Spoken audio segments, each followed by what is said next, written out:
Hey guys, just before we start, I want to remind you that the current giveaway we're having with Papa Macros, that's $250 worth of free food coming your way.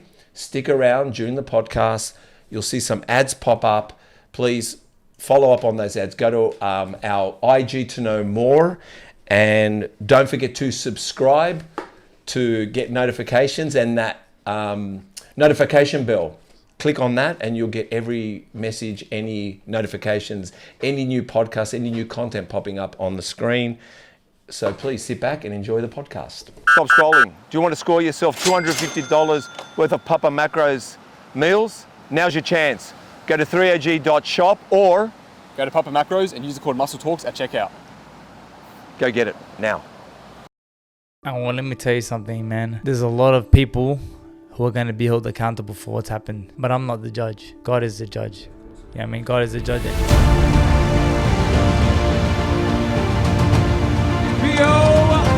Pacific featherweight champion. I'm ready to fight Floyd. I know, yeah. I'm ready to fight Floyd because I don't like what he stands for as a person. I reckon he's despicable. I hope somebody sends this to Floyd Mayweather. Floyd Mayweather, I would love to punch. Billy the Kid Dib.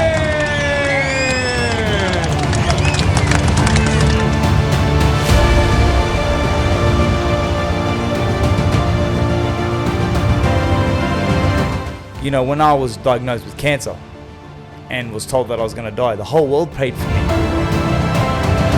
I never said why me. No, I never said why me. People would ring me and say, man, you've had a hard life, man.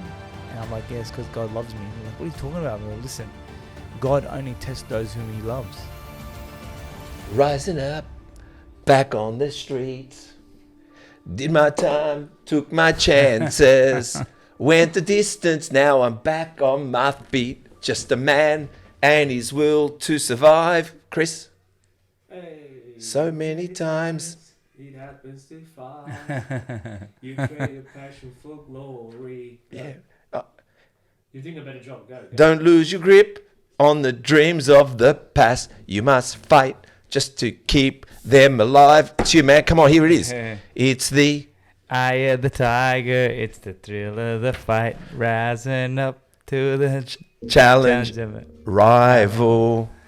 And the last known survivor stalks his prey in the night. Cool. And he's watching us all with the eye of Billy Dib's tiger. All right, we're done. We sang the song. Give me that paperwork. There you go. How's that intro? All right. That was good, man. That was good. We haven't finished yet. All right, let's go. Let's go. We sang the song. He's 2 times world boxing champ, WBO lightweight oriental champ. You correct me if I'm wrong at any point. IBF lightweight international champ. Most of all, cancer survivor champ.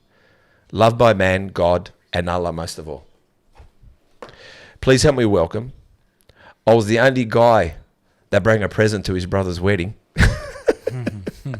I will tell you more. World champion boxer in the house, Billy Dib.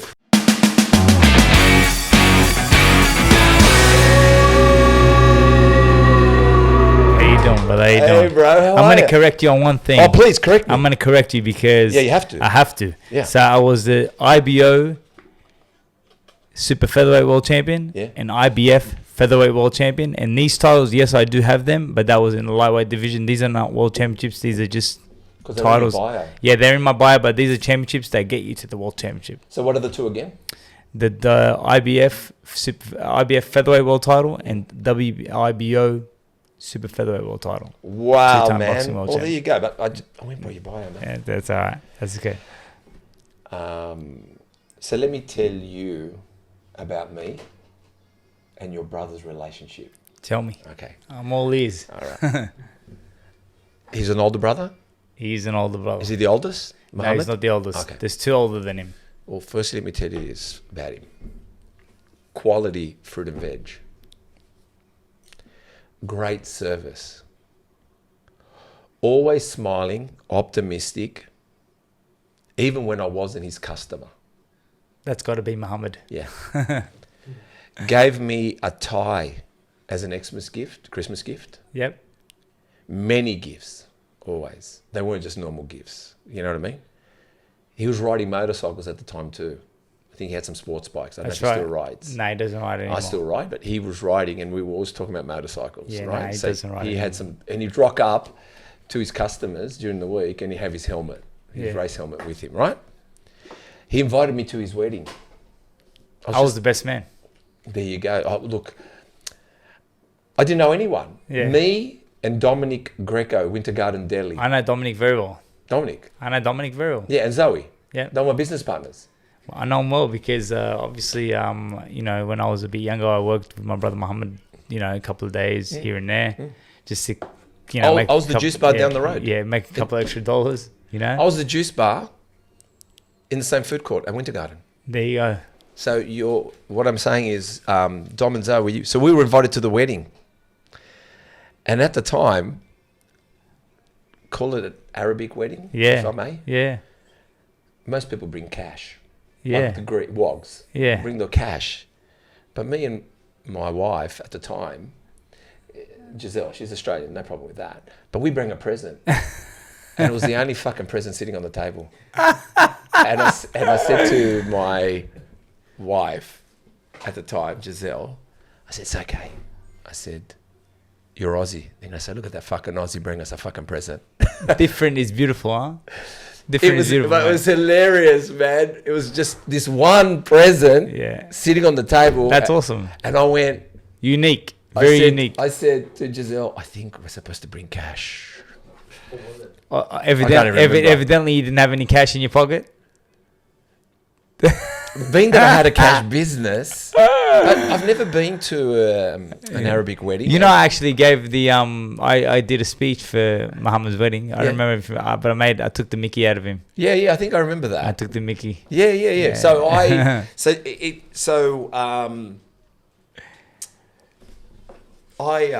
your brother is a complete standout, man. Thank you, man. Like complete standout. Thank you. Like, in the 8.5 years I had that shop, my dad would be proud to know that, because that's what my dad wanted. He just wanted people to talk good about his kids. Well, let me tell you, I got goosebumps talking about your brother.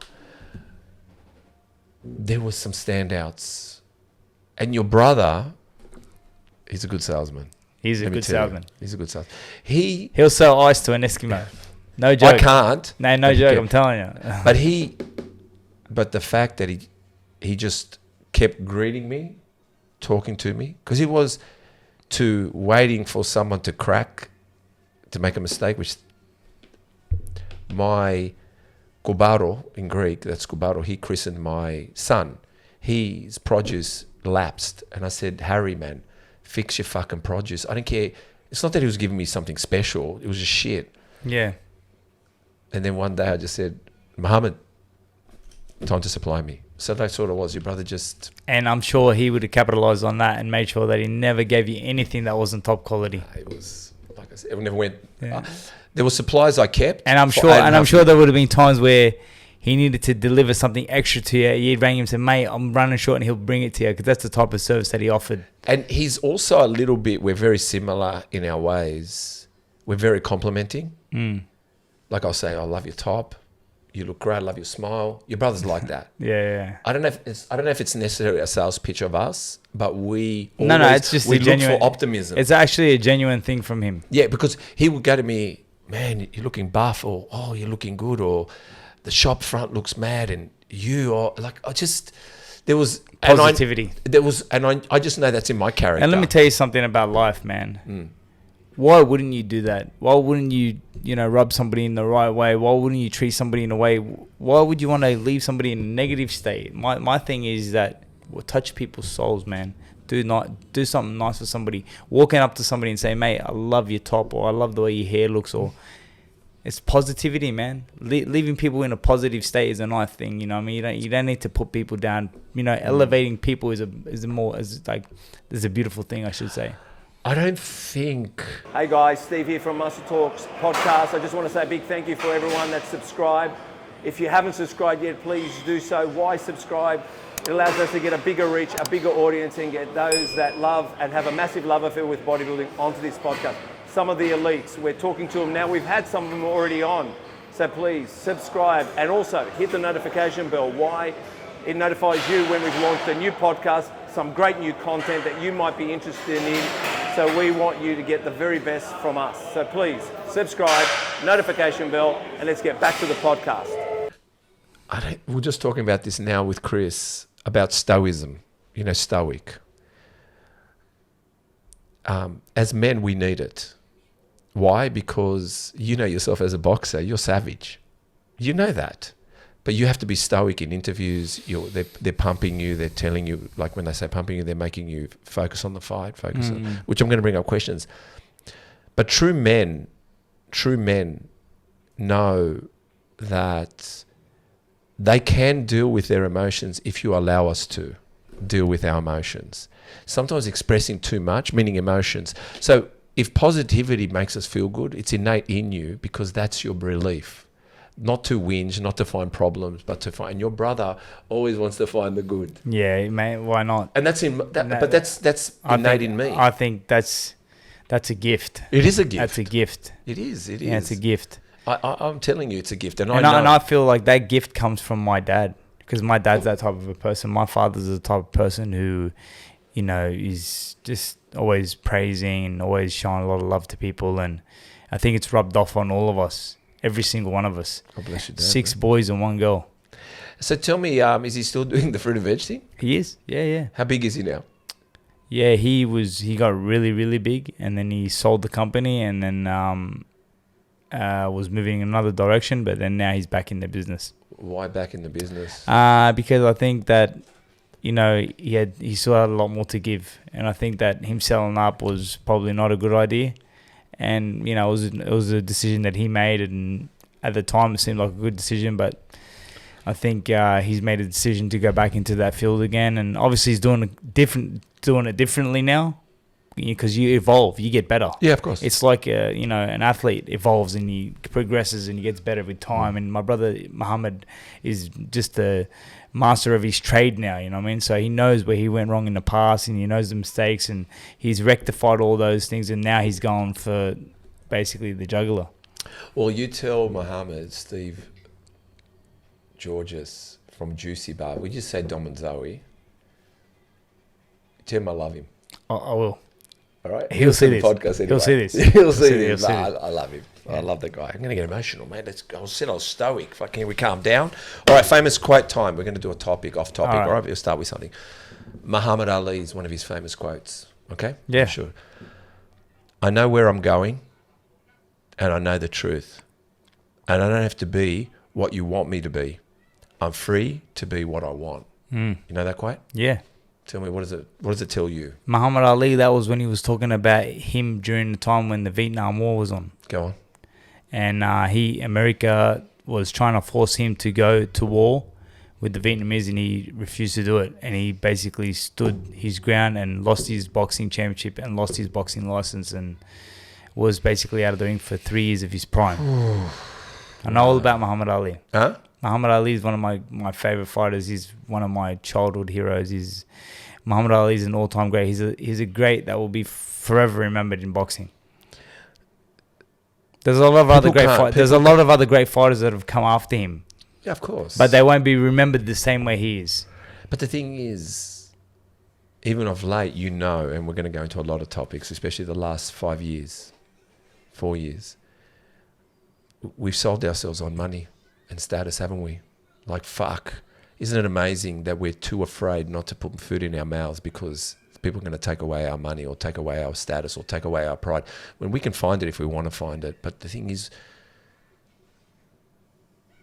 just like this, what he did, and to lose titles and to lose... Yeah, it didn't mean anything to him. His morals and his faith meant more. But where is he today? The most magnificent person. Let me tell you something. Muhammad Ali could walk anywhere in the world and no one would ever try to rob Muhammad Ali. You know what I mean? No one would ever approach him in a derogatory way. But then you've got other champions who are flops, I would say. Yeah. I.e. Floyd Mayweather. Yeah. Biggest flop in boxing today. Yeah. We're going to talk about... Right. Floyd Mayweather, he goes... Wherever he goes, he takes 100 bodyguards with him and whatever. You're a scared little man, mate. That's what he is. And Mike Tyson said that Floyd Mayweather is a scared little man. Yeah. And if you think you're the greatest, you got to check yourself, mate, because the greatest of all times was Muhammad Ali. And let me tell you something. He could walk anywhere in the world would love him. Well, he was also very honest about everything. And he said, I hated every minute of training. But I said, don't quit. Suffer now. Live the rest of your life as a champion. Yeah. So my question is to you with this one. Did you hate training?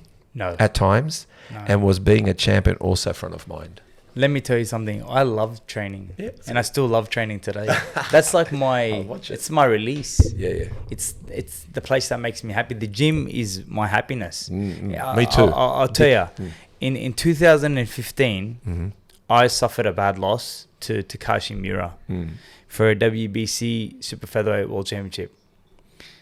Followed by that loss, my wife passed away, and I stepped away from the gym. And I was away from the gym for a long time, and then I finally contacted Billy Hussein and said, Billy, I need to talk to you. He said, what is it? I said, I need to find happiness again. He goes, how are you going to find that? I said, it's in the gym. I said, because it brings me happiness to be in the gym. It brings me happiness to be around the other fighters, the other athletes. It brings me happiness to be able to do some sparring and training and whatever. So I got to come back. And he goes, mate, that's what you need to do, that's what you need to do. I love it because obviously I'm a little bit older than you, but we come from a generation, like I said, your brother and me are probably close to, he's younger than me, but I'm 55, so I know he's younger than me. But what I'm alluding to is that probably by 10 years or something, or 8 years or 5 years, I'm not too sure exactly where your brother is in age, but I would say he's about 45 or 46. 10 years, yeah. Because I'm thinking when I was at the shop and what he was just a young sprout, you know, GSXRs and you name it. I know his super bikes, fucking 1100, 750. I don't know what he was riding, but they were fast. But he knew I rode too. I nearly killed myself on one of his bikes. Oh, I still ride today. But like for me, after decades, you've competed at the highest level, right? In boxing. In bodybuilding, I've not competed, but I've competed in life, like turning up, showing up, weddings, birth of my children. Trust me, I turned up like athlete because I wanted to present myself nicely, not to anyone else, but to my wife, to turning 30, to my first child, to christenings. It was just always turning up. But it is a happy place, isn't it, that gym? That gym is the only place you can't be miserable. Why? Because the misery is at the door. Because once you walk in, it sits outside. It parks itself. Because once you've walked inside, something doesn't allow you to have misery. It's funny that you say that because no matter what I was going through in my life, the minute that I'd walk into the gym, it's like I left that at the door. Yeah. And like it was like, this is my office. This is where my work starts now. Yeah. So I need to turn up and put in and make sure that I give the best that I can. And then when I walk out of the gym, then I can rethink about what's going on. But for now, let me just focus on my training and focus on putting in the best session that I can. And I feel like, you know, that's just a blessing, man, to be able to have that sort of a connection with your training. So no, I never hated my training. I loved every single minute of it. I still love every single minute of it. And I just love competing. I'm all about the competition, man. Well, I'm going to talk about it. All right. No, let's go with it. At what age? When did competition enter your eyes? From a young age, man. What age? From a very, very young age. I walked into the gym at the age of 12. And I remember walking into the gym and being like, this is exactly what I want to do. When we talk about gym, just boxing gym or boxing gym? Boxing gym. Sutherland PCYC. And it's funny, you know, boxing gyms, sometimes they're not necessarily welcoming. If hear me out, what I'm trying to say, necessarily welcome. It's not like a warm and cozy place. And no, you got people who got attitude. You got people who are monsters. You got people who they're the king of the gym. Sometimes the gym isn't necessarily cleaned or look, pristine. And I tell you, for me, it's a jungle. When I walked into the gym, I was a nobody. You know what I mean? I was just a young, brash, cocky kid who had an ambition to do something in the sport. And you know what? I quickly found my feet. And then, truth be told, by the age of like 14, 15, I was the king of the gym. Wow. I was the king of the gym. I was the king of that playground. You know what I mean? Like, and even when I moved to another gym to train with, like, for example, Billy Hussein, and he had other good fighters there, I was the cream of that gym as well, because I was established, I was recognized, I had world recognition, and I loved that. You know, like, the younger guys looked up to me, and I had to be an example for them. And I tried to carry myself in a manner where I was like, you know what, I can't do something that's going to let these kids down. So how do you carry yourself like that without ego? Or do you play a bit with that? It's kind of a reversal. To be honest with you, even when I was champion, yeah, you know, and they say once a champion, always a champion. And still till today, I carry myself like a champion. You know, there is something about you guys. Yeah, the way that you handle yourself, the way that you treat others, the way that you treat kids, and the way, you know, if somebody comes up to me and says, "Hey, Billy, can I get a photo?" I said, "No problem at all." Yeah. Right away. I drop whatever I'm doing, because let me tell you something. Without the fans, I'm nobody. I'm nothing without the fans. Yeah. Billy Dib means nothing without the fans. They make you or they break you. You know what I mean? So the thing is, for me, is like, I always did my best to show a lot of love and respect to the fans, even till today. And I think that just worked really well for me during my career. And it was a genuine way that I just carried myself. And even till today, like, you know, when I was diagnosed with cancer and was told that I was going to die, the whole world prayed for me. Nobody said, "I hope Billy Dib dies."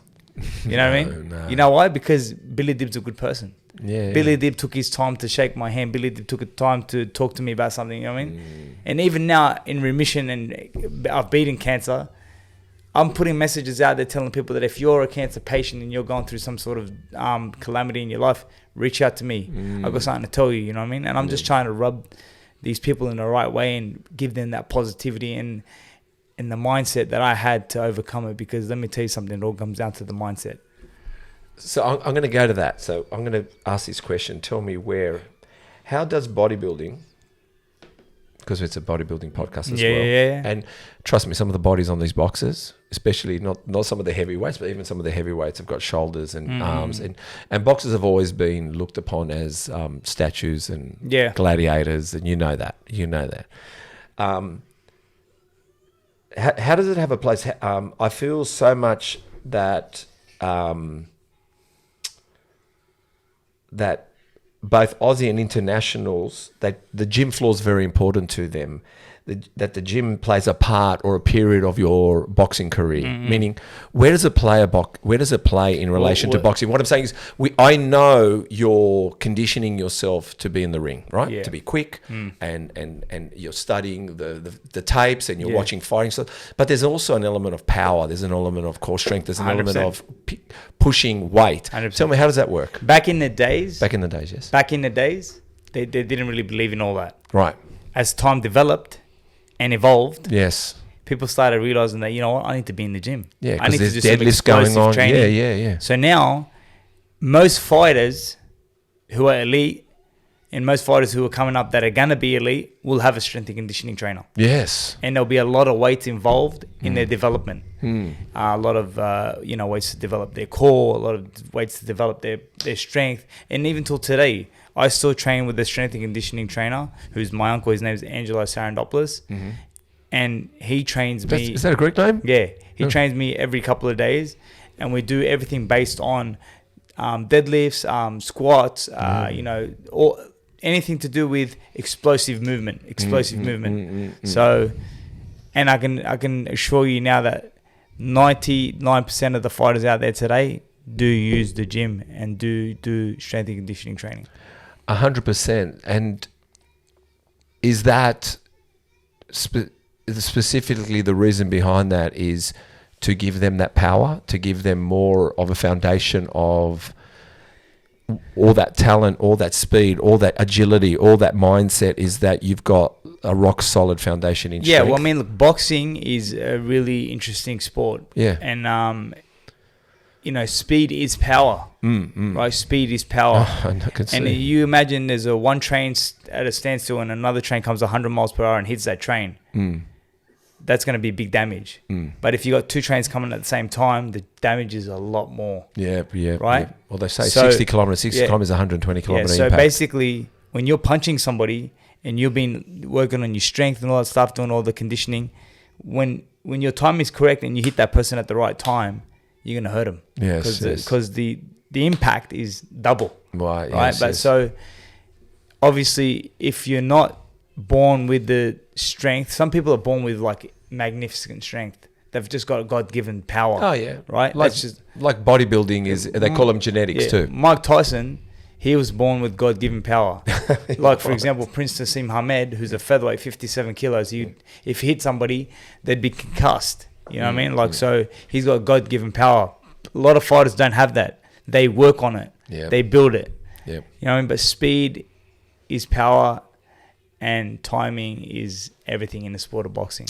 So in bodybuilding, they talk about gifted genetics. Yep. So they got like parts of their body, they're just gifted genetically all over. That's what makes them sometimes great. Yeah.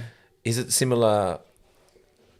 People have worked hard to surpass gifted genetics. Is that also in boxing? You just have to work harder than the other guy? 100%, man. Listen, it doesn't matter how talented you are in the sport of boxing. Yep. Hard work beats talent. Yep. If you don't work hard, somebody's going to expose you.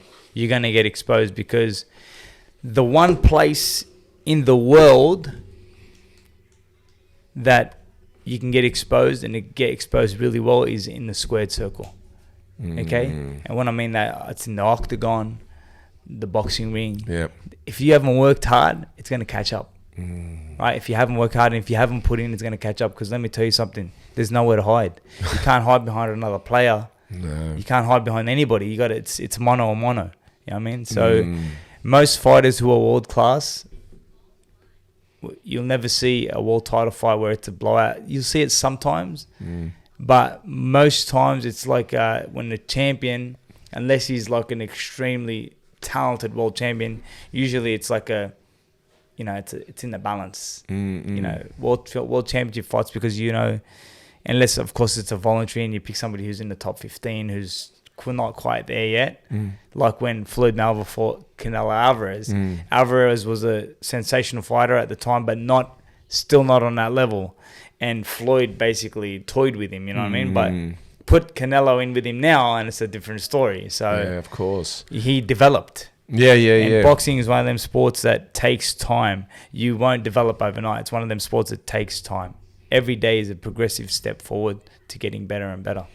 And I suppose there's always, again, like bodybuilding, when they go on stage and they compete, you don't know what's coming this year. Because someone just is training in a country gym or somewhere in a country, somewhere you don't know, and he wins a few fights, and then you hear about this person, and then suddenly, not only are you chasing that prize, you've got others coming after you. Talking about bodybuilding, have you ever heard of the Aussie mammoth? Ahmed Harachi? No. He's my cousin. You need to look him up. He was an amazing bodybuilder. Oh, I will look him up. He's still a beast till today. Muhammad? His name is Ahmed Harachi, and he's on Instagram as the Aussie Mammoth. Mate, we'll get him on the podcast. You got to get him on, mate. He's a I tank. will. He's an inspiration, man. A true inspiration. He had kidney failure. Yeah. And basically, he needed a kidney. So both of his kidneys failed, and he was on dialysis for many, many, many, many months, and in hospital, and just getting depressed and stuff. And then somebody, that's him, man. Somebody gave him a kidney, and he's alive today. Wow. Oh yeah, and I saw you sat with him at the mosque. Yeah, that's right. He's now the Undertaker. That's what I was going to say. He's the Undertaker. You spoke about the Undertaker, and he goes, "No bodies today." Nah. He saying it's a blessing. Yeah. He's saying it's a blessing. Yeah, no. I will definitely get him on. Like I said, I mean, there's been. I already know the sport. The sport is very. I don't know about boxing, but bodybuilding is. Maybe I'm wrong, people can put comments in, but it was very much where us, I can use this word, where us wogs went, where we could... It was an outlet. because we were disciplined very hard as growing up by our dads. Yeah. And the gym was the only place where we could outleash ourselves with weights. Yeah, and 100%. does that make sense? It's a bit of releasing a bit of frustration. Yeah, You know what I mean? yeah. And sometimes even probably in the boxing ring too, because our dads wanted the best for us, and that's all they knew and what they know, you know. And so the gym and proudest moments of my life in my boxing career was seeing my dad so happy. Yeah, when my dad would pick me up, put me on his shoulders, I felt like the king for real. When you were winning world titles there, like I always looked at my dad like the king, but when he'd pick me up and he'd be like, "You're the king, mate. You're the king." You know, in the way he would be so proud, that would be my proudest moments, man. Honestly, like I can look back in the photos and be like, "Man, I made my dad happy, bro." Do you? Because do you miss the competition? 100%. I can tell. 100%. You're ready to go. I think you're ready. I'm getting ready. I think you. I'm getting ready. I'm getting ready. I could see the videos. Okay, this guy, I'm getting ready. I'm gonna do something because I can feel it. I don't know. Yeah. I don't know. There's something in you at the moment, and I don't think you're going to let it out of the bag right now. Meaning, not so much out of the bag what you're going to do. No. But I think wherever you're going, I have a vision to maybe have something. like an exhibition bout as a farewell. Yeah. I'm not gonna let cancer be the reason that I stop boxing. Yeah. That's not gonna be the reason. I'm not gonna let cancer be, you know, the end of my career. That's bullshit. You know, I mean, that to me, that's giving up before the finish line. For me, I need to finish at the point where I feel like I'm finished. And for me, I can see the story that comes out of it. You know, the inspirational story that this guy beat cancer and is leaving the sport on his own terms. You know what I mean? Well, like I said, I've just been listening to you lately and watching, obviously, your posts now that we're following each other and a bit more connected online there. Something was telling me there's a build-up happening here. Like, this is not... Everyone can be sitting there thinking he's just hitting the bag and he's talking boxing, but I think there's some kind of momentum, and just listening to you, looking at your eyes and the way you talk, I mean, you guys are unique. Boxers... I'll tell you how unique boxer is. Chris, listen to this. And I spoke to my psychologist about this, because there's many reasons I've seen a psychologist. It's a personal trainer for your brain. Let me just tell you that. But I said, I don't get it. A boxer, before he goes in the ring, he's saying he's the champ. But we all know there's a 50-50 in there, but not to him. He's the champ. A fighter never thinks... But how do you guys... It's hard for all of us to be optimistic all the time. Like, meaning, in any sport, every other sport, they play the bit of the humble game. But you guys are like relentless in the belief. But the belief is true. You can win this. You've told not just yourself, your team around you. Everybody's invested in you. Yes. You're invested. He's saying he's going to win, but you're saying, no, I'm going to win. And you also, and it's the only sport that when you win, you're bloody. Think about it. Everyone comes out just a little sweaty.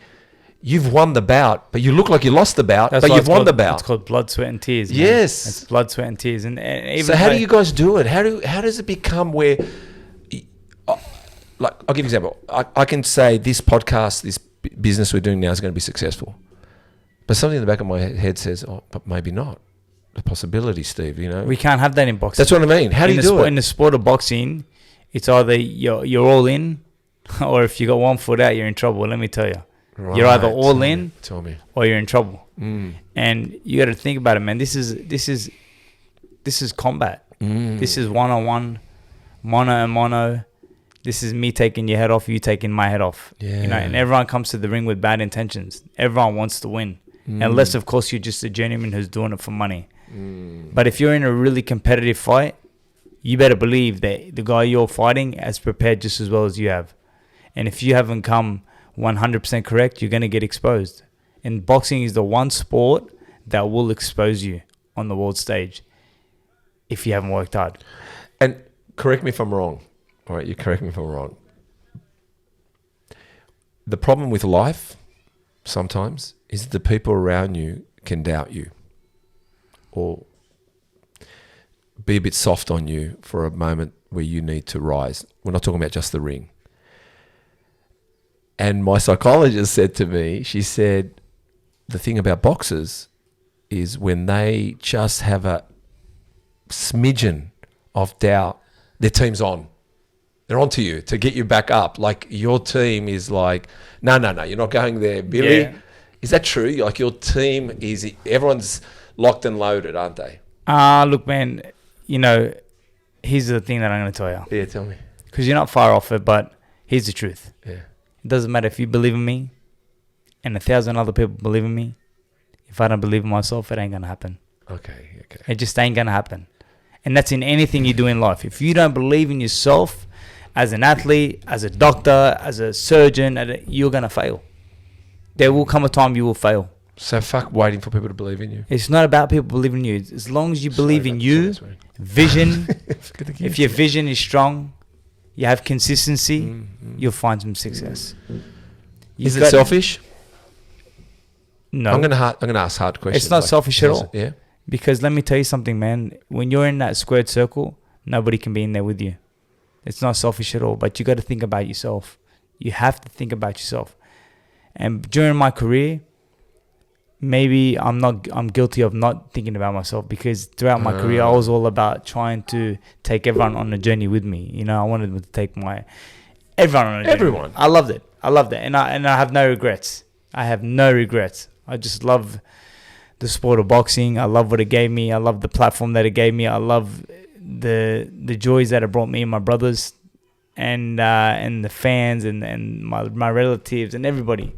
And the sport of boxing was good to me. I'm going to segue out, come back in. So tell me, what are some of the... Because I'm going to talk about... I'm going to go back into boxing. Trust me, I'm just going to give you a bit of gym stuff. What are some of the fundamental exercises usually boxers do now? You said something that they do a lot of what? Deadlifts, what, a lot of squatting. What is the most of the gym stuff now? What's the floor, the conditioning coach? What is fundamental exercises that you see and know now? Obviously, it's more explosive training. It's more explosive. You know, a lot of chin-ups, a lot of dips, a lot of sprawls, a lot of squats, deadlifts, all that. It's just based on explosiveness, because as you know, fighters don't want to get too heavy. Yeah. Because boxing is weight categories. Stop scrolling. Do you want to score yourself $250 worth of Papa Macros meals? Now's your chance. Go to 3og.shop or Go to Papa Macros and use the code MuscleTalks at checkout. go get it now. So you're saying weight category, so you don't want to put on too much weight. Yeah, so fighters don't want to put on weight. So obviously they're not doing like, you know, bench presses and all that stuff. It's not about gaining muscle. It's just about building explosiveness. That's all it is. Heavyweights, they might be doing a bit of heavyweight lifting. I've seen some of it, but Yeah, not, but the lower categories, they don't do that. It's not about like bench pressing and all that stuff, and I can bench press 500 kilos and none of that. You're not going to see any of that, because that builds slow twitch fibers. Fighters need fast twitch. You know, you want bang, bang. It's all about being quick, on the point, and you ain't gonna do that by lifting the heavyweights. That's gonna slow you down, and you don't want to be slow in boxing.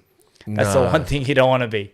And also weight class, isn't it? So important with weight class as well. Yeah, boxing, obviously the weight classes matter. You know what I mean? Obviously that they say weight classes matter. You know, like during my career, a lot of people know that I fought Amir Khan, who's naturally a welterweight, junior middleweight, and I'm a featherweight, super featherweight, and I jumped up to welterweight to fight him.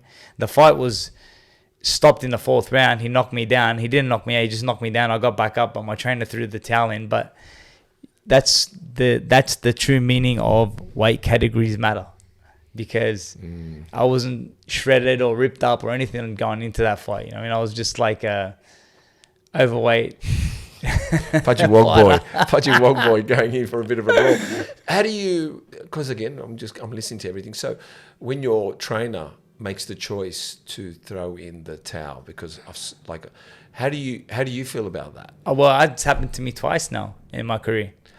And how does that? You say it with a smile. I can see that because you're. Well, listen, wiser. No, but at the time, no. At the time, I even accepted it because let me tell you something: the trainer is there to protect his athlete. okay. So you know the deal. And you guys and know listen, the deal. when you lose, he loses with you. Yeah, okay. When you win, he wins with you. Okay. So at the end of the day, I know he's only doing that for my protection. The fight against Evgeny Gradovic, when I was trying to win my featherweight world championship, that was heartbreaking when he stepped up on the ring apron. I think it was round 9 or 10. That hurt my feelings because I would rather go out on my shield. But my father was in the arena, and my father was telling him stop the fight. So, you know, my father, the fight before that was a very gruesome fight with me and Gradovic. It was like basically a repeat of what happened to Tim Tszyu yesterday. Yeah. It was a repeat.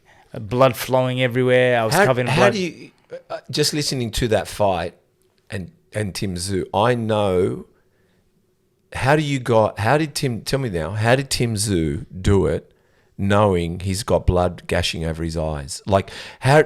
You can't fight. It's a blurred vision in front of you. The same way. How did you do it, bud? Listen, because you know the things are coming. You're not going to see them now. Tim did it the same way a lot of fighters before him have done it, and many that will come after him. Yeah. Because fighters do not have that quit mentality. They don't have quit in them. We don't like 99% of fighters who are world class haven't got that no mas, which is I quit in them. They won't do it. They would rather go out on the shield. And I know Tim was fighting with a lot of pride, but there were circumstances in yesterday's fight where Tim, he didn't have to protect himself. The people outside needed to protect him, i.e. the referee, i.e. the doctor, and i.e. the corner. They were the three people that were there that should have protected him. Did they? They didn't. They didn't. He because they asked him that question at a press conference, and he said no comment. He said no comment. No comment. They didn't protect him. What should they have done? Ideally, they should have stopped the fight right away and deemed it a no contest, which means Tim retains his championship. The WBC title stays vacant. A rematch happens. He gets paid again. Bob's your uncle. Yeah. The other thing is that the fight goes past the fourth round. They stop it.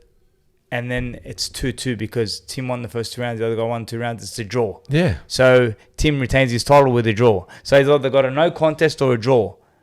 Now, the negligence of the referee and the corner and the doctor cost Tim Tszyu a win. But he who lost. Who let him down the most then? The most. Man, I hate to say it. I really it's hate alright. to say it because It's corner. I really love them. No, I love his team. They're not bad. No. Listen, they're bad. Listen, they're all warriors, every single one of them. But Yeah. the truth is that the corner should have said to the referee and the doctor, look, he can't see. This is becoming dangerous. Just stop fighting. It's fucking dangerous. And if it was round 5, Tim would have won the fight. If they did that in round 5, Tim would have won the fight because that was if the guy punched him. If Fendora punched him and cut him, and then they call the fight, then the other guy wins by TKO.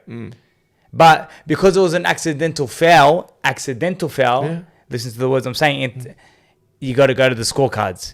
Because Fendora didn't lift his elbow to hit Tim in the head. Tim fell into his elbow. Yeah, of course, yeah. And received that big gash on his head. Anyway, that's boxing. You live and learn. What I do know is that Tim's a warrior, and Tim will be back. I sent him a message. Yeah, what a warrior. It's water under the bridge. Yeah. We all know that Tim was going to win the fight had that cut not happened, but it is what it is. It's behind you now. All you can do is get back on the horse and show the world what you're made of. Show them your true grit. Show them how you got there. And once a champion, always a champion, and always remember that. Well, let me tell you something. I guess you can look at history and look at people like Muhammad Ali. And the 0 losses doesn't make you a champion. No. That's what I'm saying. This was something that was built up from Floyd Malva. I am the greatest. So Yeah. I'm 50 something. No, who cares? Nah. Guess what? Some of the stuff. The truth is that Floyd Malva fought everybody at the right time. But also, he never fought them in their prime. He fought them at the right time. But he's also quite a tacticianist. That was smart. What he done? That's smart. That's a smart move. That's a tactician. And he went through his career undefeated and all that things. But let me tell you something. having a loss doesn't define you. No. You know what? The true grit of a man is shown after he's been defeated, how he comes back. And how Tim comes back from this now is the true sign of a champion. I think he needed to taste it too. Let's see what he's And made this of. wasn't really a taste of him defeated. It's a taste that, mate, you tried driving your rig in bad weather. And with you no can't petrol. We can't see through the windscreen. Yeah, it's no. And you're driving. But with let weather, me tell you something. A lot of people probably don't know this because they haven't fought, but I've been in the same situation as Tim. I was cut on the top of the head. I was cut on the back of the head from elbows. Okay? And I had shaved my head, which was a big mistake. Fighters, if you're out there, listen to me. Don't ever shave your head before a big fight because the hair is like a cushioning. It absorbs sometimes it absorbs some of the impact. Yeah, very good, coach. Yeah. So, but if you don't have hair and you got a bald head, which Tim had yesterday, the blood's just gashing in. But when you get cut the way Tim did yesterday and the blood's flowing like that, it weakens you. I've been there. It weakened me. Well, let me say something to you. It diminishes from your power. And you know why? And you because when you are losing blood, your body goes into alarms. Because when you lose blood, your body is alarm bells are going. It's not you. It's your body saying we have a problem, and it will deplete you down. You think it doesn't, but it does. It weakens you, not mental. Like what I'm saying is, it will even fog your brain because the body is saying you're bleeding. It's non-stop, and everything inside your body is trying to mend this. Yeah, the same cut that Tim suffered was the same cut that I suffered. It was running into my face. I got photos. I can show you photos. Oh my God, the blood's flowing in my face, but never in my mind did I think they need to stop this. It's like, no, wipe it off. Oh, let's you're go. a boxer. Of No, course, we Tim don't- Zoo listen- didn't want to stop it either. That's why I But said Tim's a warrior, man. no. Listen, We and let me tell you understand something. that. Tim's stocks grew in stature yesterday. I promise you that. Yeah, The world they of did. boxing respects Tim Zoo for the warrior heart that he showed. Maybe his corner did the right thing. No, they didn't. No, maybe. No, they didn't. Oh. No, they didn't. Because let me tell you something. Tim showed the true heart of a champion, but his trainers, they don't need to show the heart of any champion. They need to show smartness. It's about tactician. It's about being smart as a corner. Protect. You know what I mean? You pull him out in round 2, it's a no contest. You pull him out in round 4, it's a draw. You pull him out in round 5, Tim wins a decision. Keeps his titles, wins another title, brings him back to Australia. Now, So now you're saying Look, sometimes it's like- brains, not brawn. let me tell you something. Australia had a bad weekend of boxing. It did. Tim Zoo lost his championships. Yeah. Zarafa got knocked Zarafa out. got knocked out. And Liam Wilson got stopped.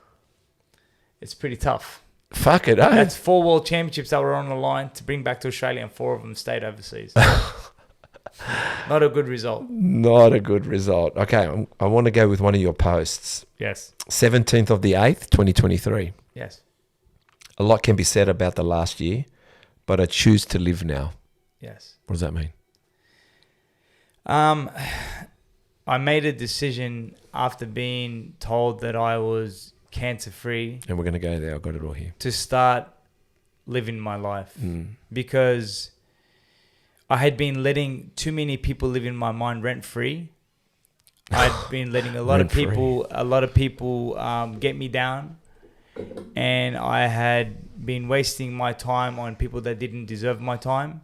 And I made a decision from the minute that I was told that I was in remission that I would start being there for my wife, start being there for my son, being present and making sure that I look after what's important, and that was my family. How that investment that you've made, were they waiting for it? Those people around you? Yes. They were waiting, weren't they? They were there.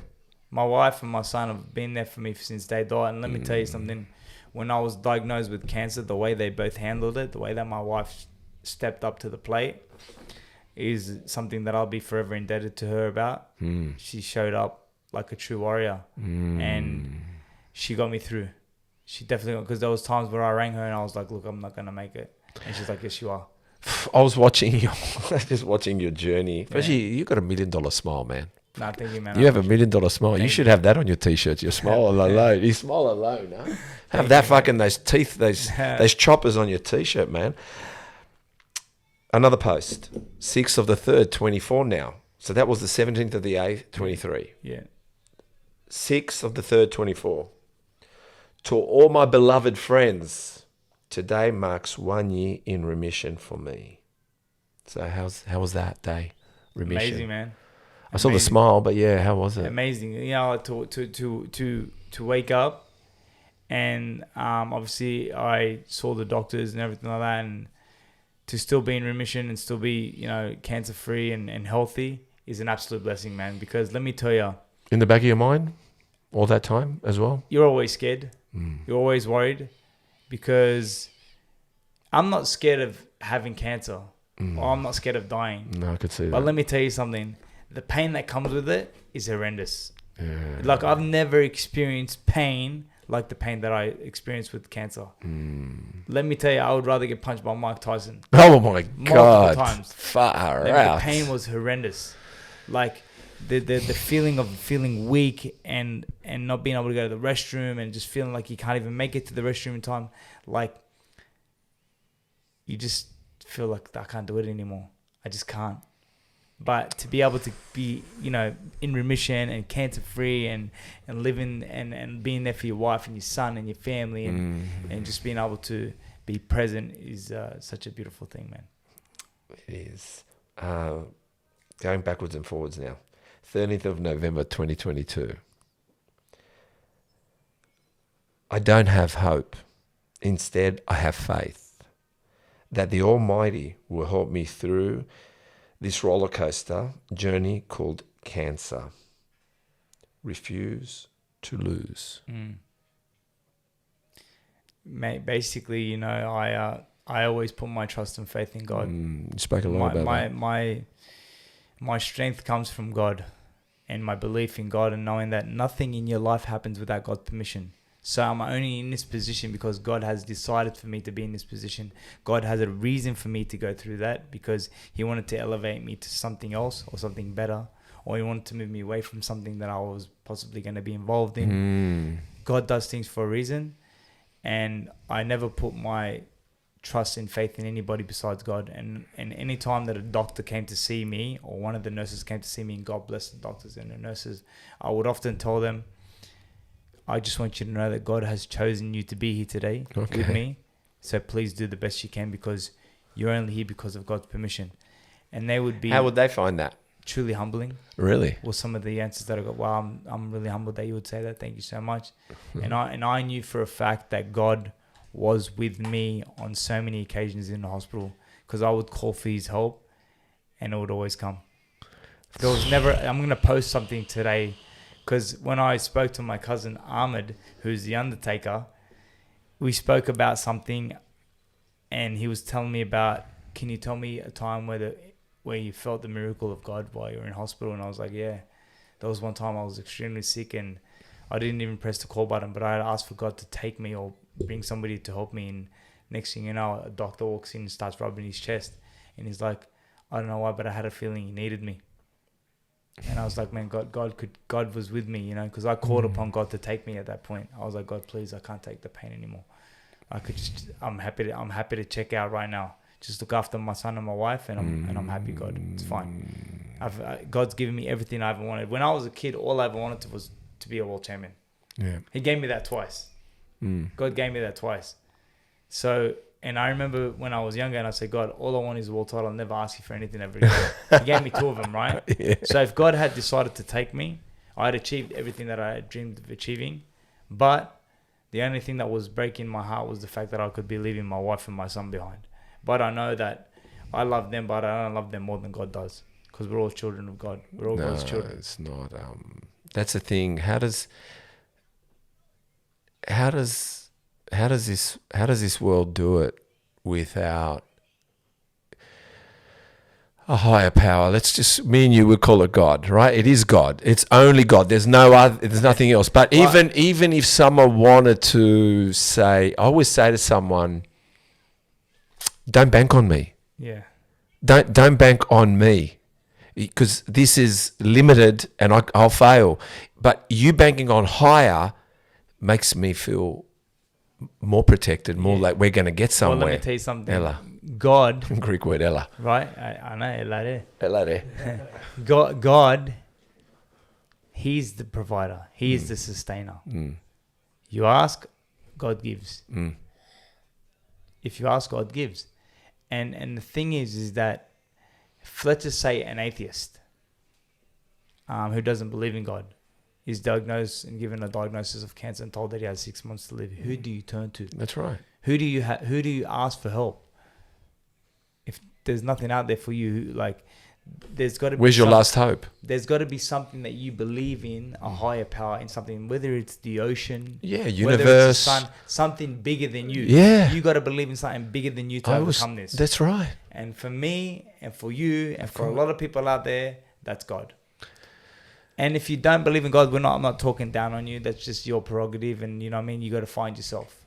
That's your belief system. That's what you believe. There's no God. That's on you. That's not on me. That's just how you feel. But if you ever hit with a calamity like I was hit with, I'm sure you'll find something. Then how did you feel when he initially gave, I'm not saying gave you that, because I know myself. I never said why me. All right, because I know me. I say why me all the No, time. I never said why me. No, but me, I'm just saying, how pathetic am I? You know what people would say to me? People would ring me and say, man, like, Is it about unfair? it's like, man, you've had a hard life, man. Yeah. And I'm like, yeah, it's because God loves me. And they're like, what are you talking about? I'm like, listen, God only tests those whom he loves. So how did you do, because you're going to go on, I know where you're going with this, but then how did you do it? Losing your wife. Yeah. And about to lose yourself. Yeah, but the thing was that Sarah is in a much better place. Did you think you'd go to see her? Some would say that you could be envious of her. You know what I mean? Like that she's in heaven and she's in a much better place than we are. That's for sure. Did you think you'd go see her? Did that cross your mind? There would be times while I was in hospital that she came to see me. Wow. You know what I mean? Obviously, I was in a state of on drugs and stuff, but I would, you know, she came a few times, and you know, and I told her I can't leave because I got my son and my wife. I got to look after him. What did she say? She understood. God, I love that story. She understood. She really did understand. I'm telling you, I'm not telling you. I'm not fibbing. Man, She came to me and told me that I should come with her, and I was like, I can't. And she asked why, and I said, because I can't leave my son and my wife. You know, there is nothing more powerful in one's heart and mind and spirit, and so I'm going to bring them all, than love. God. Like, you can heal the unknown by that love word, but with God, what I'm saying to you is your wife, your son, your past wife, and like, you can't do it without that. You can't do it without love. You can't. No, you can take a sigh there. I could see. Love truly does heal, man. Love heals. You know what I mean? Love heals. I can tell you, and I know. You know, I'll tell you two stories quickly. My dad, probably around my age at the time, he had a heart attack, and I have to say to you, maybe with God, but I had a way with energy. Don't ask me. I'm not a guru, hippie, kumbaya. I don't do that. To me, Jesus, they may see Jesus with a cloak and sandals. I see Jesus can just kick down doors. He can walk in a room and gangsters can be in there, and Jesus and God, they know everyone, you know, they can work the room. Yeah. You know, Muhammad, everything. They know how to work the room. They're not afraid. There's no word fear. Do you understand? They actually don't want to know the soft person that's already sold. They want to know, how can I make you come with me? So they're straight in with the gangsters, right? So my dad was having a heart attack, and I remember when they rang me when I was working, they said, you got to come to the hospital. So I sat down and, let's call it prayer. I was thinking about him, how to heal him. And when I got there, I honestly felt like the Terminator walking in the hospital. And I said to my sister, don't feel sorry for him. You send him love, strength. And I went outside, sat in the garden, and I waited, and they called us back in. He was having a cardiac arrest. They came in and they said, he's fine, like completely fine. And days later, they said, we're going to do tests to find out where the artery and where the problem was, where the stress was, or where it happened. And I kept this cross around my neck. And I just said, no, I'm locked into this man. And they found nothing. Yeah, wow. They said, but unfortunately, my mum died of motor neuron disease and I couldn't help her because she wanted to go. That was her choice, you know what I mean? Do you know what I mean? Yeah. Like I couldn't get in there. Yeah. I couldn't get in to help her because she had surrendered way a long time ago. Yeah. And Sometimes people have that's that. the thing, look, for me, Wasn't saying you could have surrendered, but I did surrender. No, I know. I surrendered myself to a higher power. Yeah. I said to God, I'm not in control here. I know you're in control. Whatever you've decreed for me, I accept. But all I'm asking you is one thing. If I die, please look after my son and my wife. Give them a sustained life. That's all I ask. And God gave me that because you know what He let me do? He allowed me to put my will in place. He allowed me to put all the things that I had in place. I was building a house at the time. I had spoken to my cousins and my brothers saying that, look, if I do die, don't sell the house. Just make sure that Leif and Barry live in that house. Work it out. If you got to get money from whatever you got to get money from, will you guys work it out? Put some money together. Make sure that they live in that house comfortably. You know what I mean? And everyone, like, you know what? They rallied. No, everyone got together and was like, of course, man. That's what we're gonna do. But you're not gonna die, and you're gonna be there to look after your family. But they're like, but if it does happen, just know that they'll be okay. They'll be looked after. Royalty treatment. My brother Emad told me that my son would go to the best schools. He said, rest assured that your son will go to the best schools and get the best education. That's my word to you. That's family, Chris. That's family, man. I think I'm going to move in with you guys. That's what I do, man. I'm coming, mate. I'm coming to hang out with Muhammad again. I'm coming to hang out with Muhammad, mate. Maybe you know what? I'm going to bring one of my motorcycles and gear him up because I've got a few. We'll ride together. I'll ride with him. I want to know how you, your family, friends found new strength, upheld faith when they heard you had lost your first wife to leukemia, and then it was the second knockdown now. Where did all this new strength come from for them? Man, we all just have a strong faith. Yeah. We've always been brought up in strong faith. We believe that nothing happens without Allah's permission. Allah is the all-knowing, Allah is the all-seeing, and Allah subhanahu wa ta'ala has decreed for me to be this, for Sarah to be that. And that's Allah's decree, and we believe that wholeheartedly. It's not like we're just saying it. We actually wholeheartedly believe that. And, you know, they were going to be at ease, regardless of whatever it is. You know, there's going to be sadness for a little while, but you heal after that. You know, that's why we are created the way we are created. God has created us as a forgetful human being. Because if we didn't have the ability to forget and to heal, how would we ever overcome anybody's death? No, that's your mum true. dies, your dad dies, your brother dies, your sister dies, your nephew dies. You know what I mean? How would you ever overcome that? God has created us as a forgetful nation. And the word insan in Arabic, insan means forgetful human. Insan, because to insi is to forget, and insan is human. So insan is forgetful human. And Allah subhanahu wa ta'ala, God has created us as a forgetful people. That's how we overcome. Well, another hot topic, off topic, all right? Let's go. From the Quran. Yes. I mean, I'm trying to research this, so forgive me. I'm just a big man trying to connect, right? From the Quran. Surah Qaf Ayat 21. Surah Al-Kahf. Yeah. Yeah. 21. And there will come forth every soul. With each will be an angel driven, and an angel to bear witness.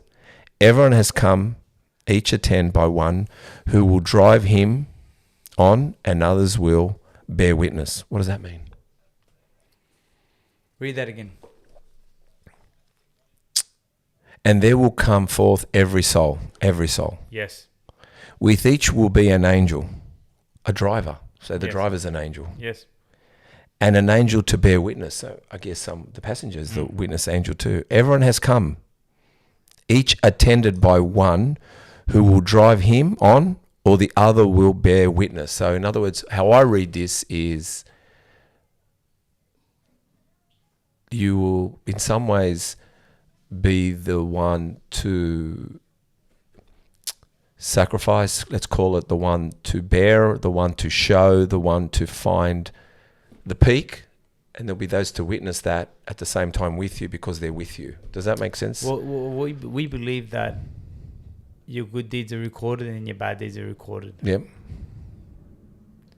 And when you're brought forth and you're facing Almighty God, the book will be open, and the good deeds and the bad deeds will be revealed. That's how I read that. Are the bad deeds forgiven? Depends. Have you repented? How does one repent? Ask Allah. Ask God for forgiveness. When you ask, God will give. It's true, but how do you know? If you've been a sinner your whole life, and you've hurt people and killed people and stolen from people, then I'm not sure. Oh, I haven't. No. No, I'm just saying. But No. if general. you have, it's like me, for example. You know, we're all born sinners. We're sinners. Every one of us sins, and God loves that because when we sin, we ask God for forgiveness. Oh God, please God, forgive me for what I did. Forgive me for what I said. It wasn't my intention. You know, like that's what God wants. God wants us to be asked for forgiveness because God is the all giving. He's the all merciful. You ask, God will give. And let me tell you something. You know, you could go through your whole life being a sinner, and then in the last moments of your life, you do something good, and God is all forgiving, man. I know. And I know it's fair, but how unfair does it seem? No, don't worry. God is merciful. We can't question Imagine that, Chris, eh? You can just be a sinner all your life, and just at the end, God can be merciful, but you've turned to the other guy the guy that's been good all his life sees you next to him and says, "What's Chris doing here?" Yeah, mate. Let me tell you something. That's when you say. How did Chris get here? That's when you say Allah is all merciful. God is all merciful.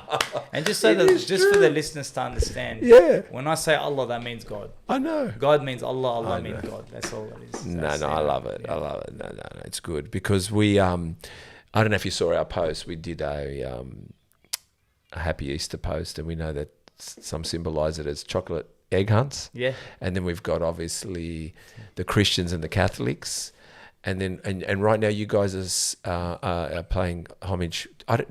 Month of Ramadan right now. Yeah, but do you call it celebrating Ramadan? What is it exactly? Like, what word would I use? Ramadan is a month of sacrifice and giving. So it's not really a celebration. No, it's a month of celebration is Eid.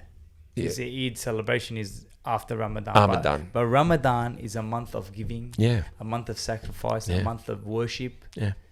It's basically the gates of hellfire are closed, and basically the devil's been locked up. So if you're sinning, that's you on your own. Wow.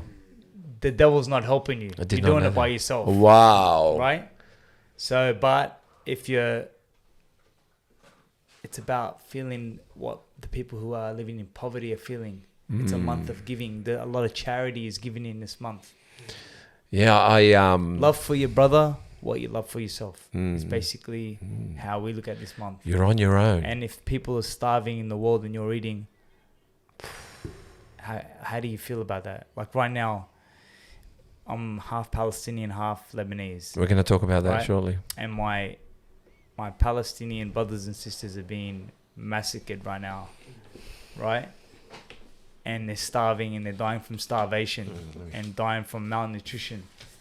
What are we doing as a people to help them? You know what I mean? Well, you know what? Let's talk Palestine.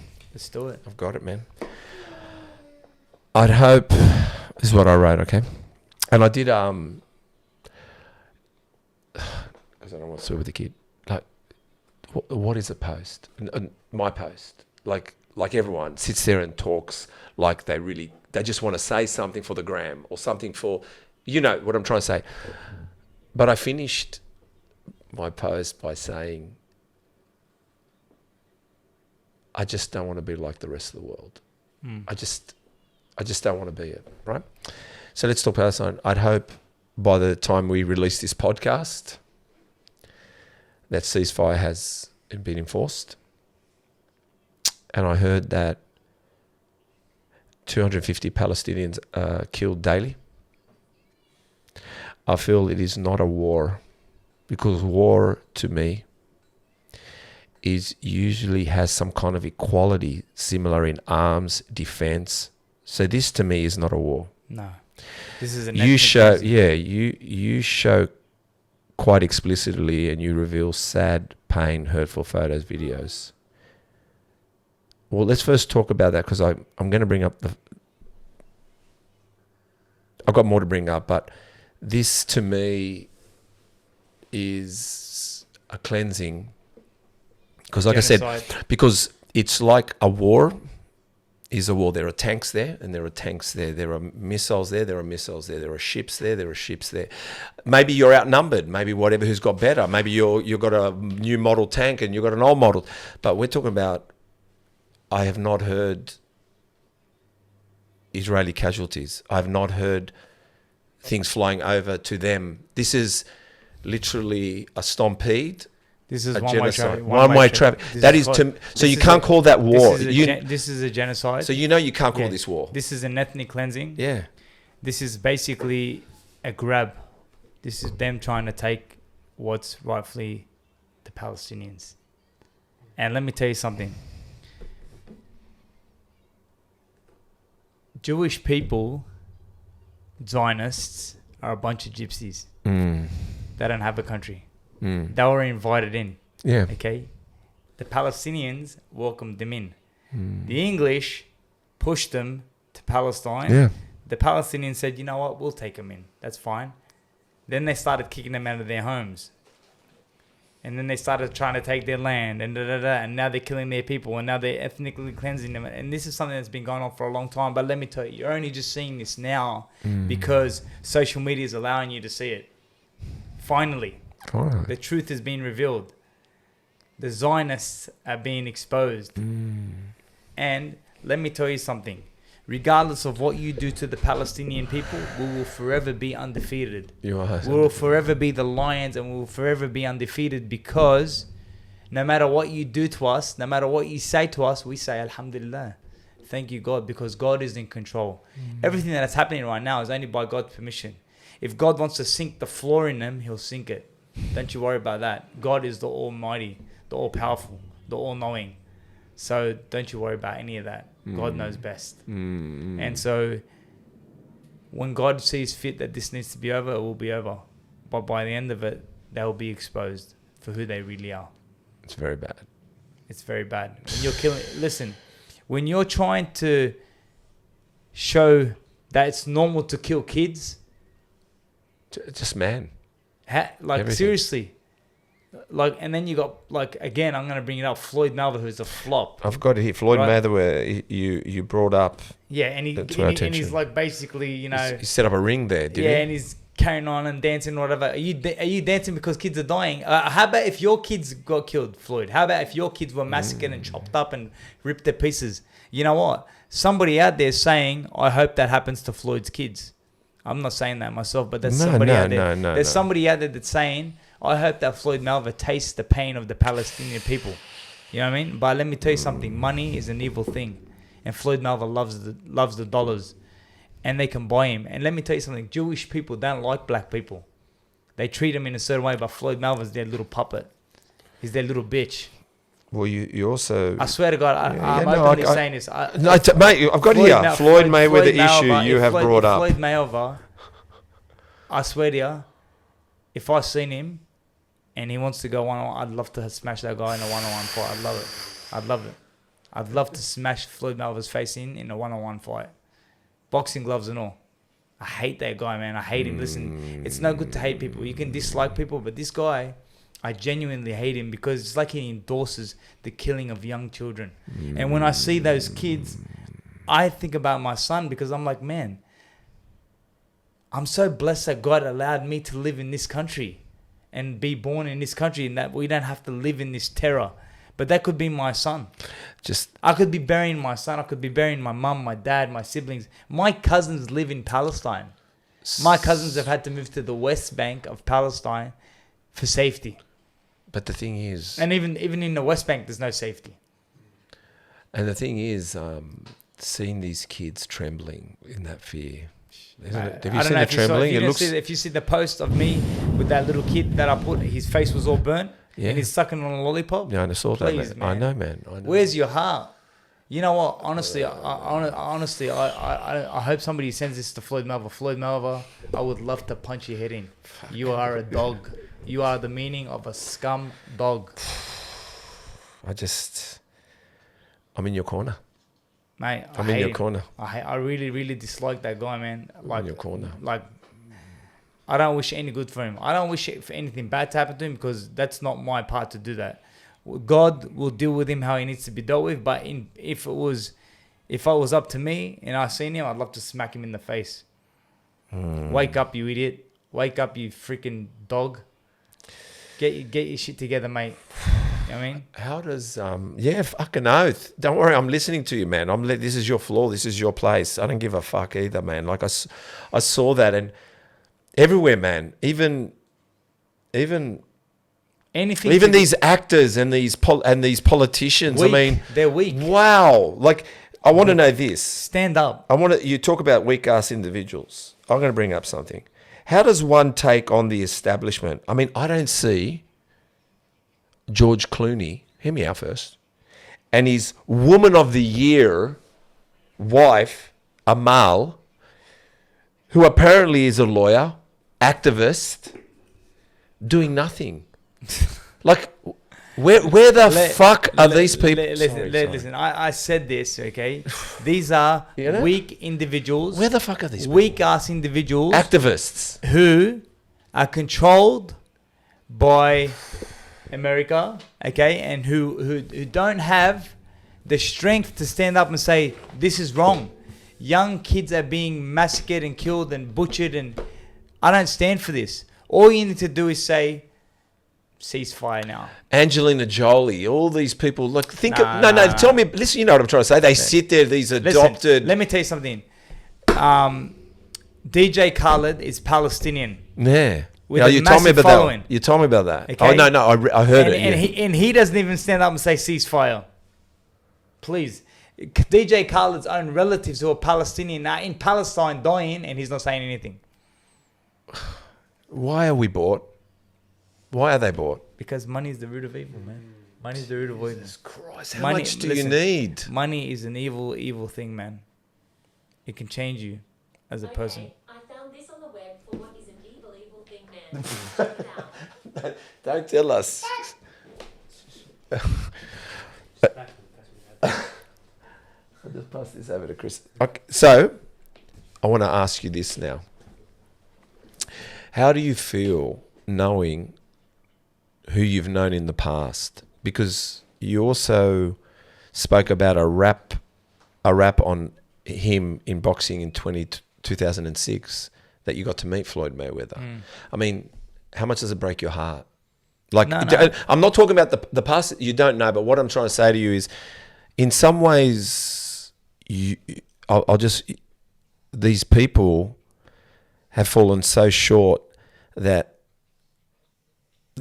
even our politicians, I know they want to stand next to you because you're a champion. They don't care where you're from though, because you make them look good. They don't make you look good. So what I'm saying, how are you going to handle all that? How are you going to handle that in 3 years' time? Our state leader or our federal leader is going to want to stand beside you when they've helped fund this and not stop this. How are you going to handle that? Well, let me tell you something, man. There's a lot of people who are going to be held accountable for what's happened. I hope so. But I'm not the judge. God is the judge. Yeah, of course. I mean, God is the judge. And let me tell you something. But I'm just asking the question because... These people, they don't go to sleep at night comfortable. They put their head on that pillow at night and they got a million things running through their mind. I can guarantee you that. Yeah. I can guarantee you that. They're not sleeping with peace in their mind. So it's okay. I'm no one to judge anybody. I'm just a human being. But when you're at a book launch, and what I'm trying to say to you is, when you're somewhere and they want to come and take a selfie with you, That's fine.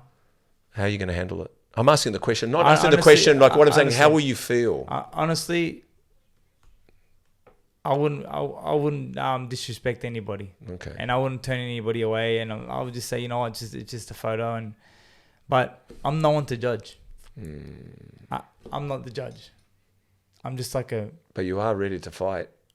I'm ready to fight Floyd. I know, yeah. I'm ready to fight Floyd because I don't like what he stands for as a person. I reckon he's despicable. I reckon he's a disgusting human being. And I don't, you know, his kids are innocent souls. You know what I mean? And for anybody to say, oh, you know, I hope that happens to Floyd's kids or whatever, because I've heard people say that. I said, no, man, don't say that because they don't have anything to do with it. You know what I mean? Their dad's actions, he's bought by money. You know, he talks about having so much money, but he's trying to attain more. Is there something going on that we don't know? Is Floyd going to end up broke one day? This is what I hope for Floyd. I hope Floyd Mayweather ends up broke one day with not a dime in his pocket. They can flick the switch and all that. In a on the road shadowboxing for money. They can throw me a coin, guys. They can flick the switch on anyone, can't they? I hope so. Be careful. I hope as soon as you're bought, you're bought. I hope so. When you're bought, you're bought. All right. Just since we're talking about fighting, tell me about some of the boxers you've hung out with, sparred with. Yeah. Who do you admire? Who do you idolize, look up to? I don't idolize anybody. Okay, a big size. But I look up to fighters and I have heroes. So who's your heroes? Who's some heroes that admire and who you sparred with? Tell us some stories. Come on, man. Because me and Chris, we just watch it from television. I've actually, you know, had the pleasure of, you know, being alongside people like Mike Tyson, Floyd Mayweather, again. Yeah. You know what I mean? Who at the time I thought was a wow factor, but his true colors have shown. But then you have people who have been complete standouts during the course of my boxing career, like Sugar Shane Mosley, Prince Nassim Hamed, Oscar De La Hoya, Bernard Hopkins. You know, I've met some amazing champions in the world of boxing, and I've rubbed shoulders with some really amazing people, and I've got friends like Abner Mares, who's a multiple-time world champion, and you know, Anthony Mundine, Danny Green, you know, Daniel Gill, Michael Katsidis, the list goes on. But what I will tell you is that from all of the fighters that I've met, 99.9% of them have been gentlemen, true gentlemen. Wow. You know what I mean? You never meet a fighter who's a dick. You know, they're just good people, man. Yeah. They're good people, you know what I mean? And they're just it's your sport, isn't it, it's too? It's a sport of boxing. They're trying to achieve something. And only you guys know each other. Yeah, I mean, like, it's you know, one of we those can't. things. You know, when you're a champion, like I've been a champion, you get respect from other champions. Yeah. You know I mean? You guys know I messaged, for example, the other day I messaged Oscar Valdez, who beat Liam Wilson, to say, mate, congratulations on your win. I've known Oscar Valdez for a long time, and he said, no, let me congratulate you on beating cancer because you're a true champion. You know, that's nice coming from a guy like them. And yeah, you know, like for some of the stories, man, I've sparred with people like Shane Mosley. I got footage of sparring Sugar Shane Mosley. I got footage of sparring Prince Nassim Hamed, and just all these amazing guys who I shared the ring with, and they helped develop me in the fighter that I became. And you know, that's something that I'll be forever grateful for, man. So we're sparring. Yeah. Tell me, they're giving it to you. You know that. Training partners. Yeah. How do you...